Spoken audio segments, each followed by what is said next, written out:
naka-request na ako ng Nasugbu. Diba, kinontent natin yung Nasugbu nung nakaraan.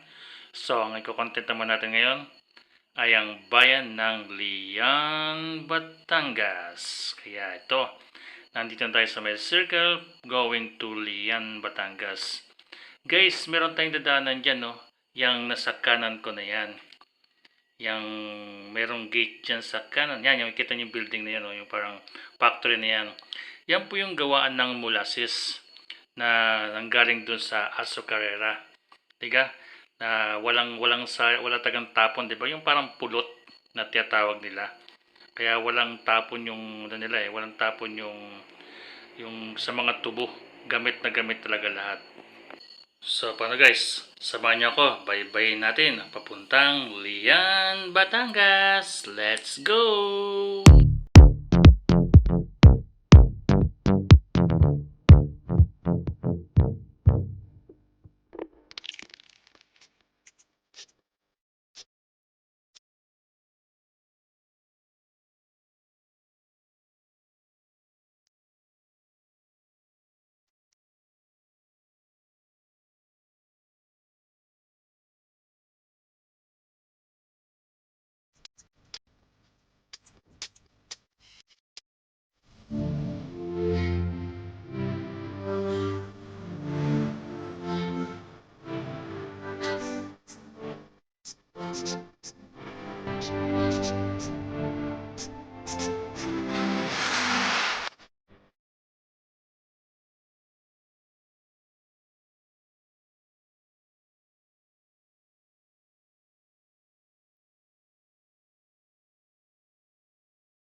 I'm back!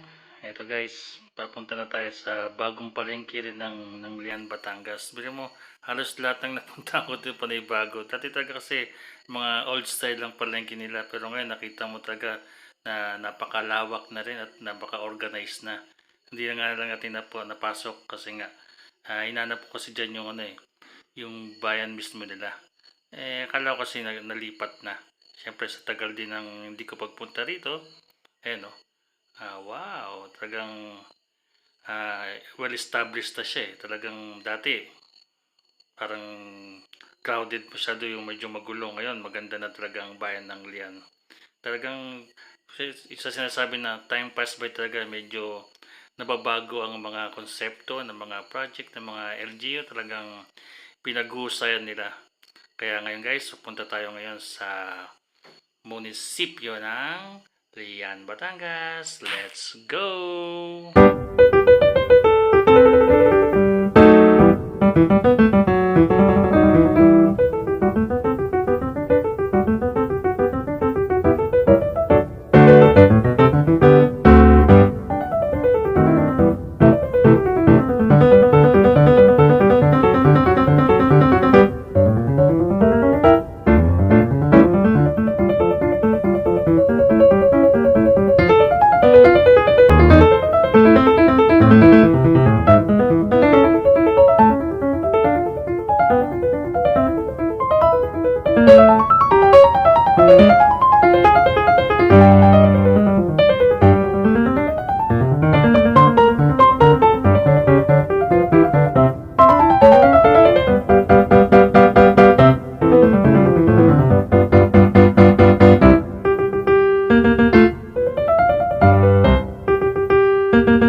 Parang Tempo Fest yata ng St. John the Baptist ang pagpunta natin dito. Maigi na lang at hindi masyado nagbabasaan.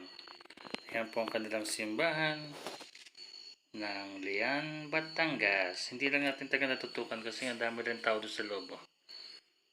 Kaya naman mag-vlog sa loob nila na nagdidiwang sila ng kanilang kapistahan. So, dito na ako sa labas mga kangod.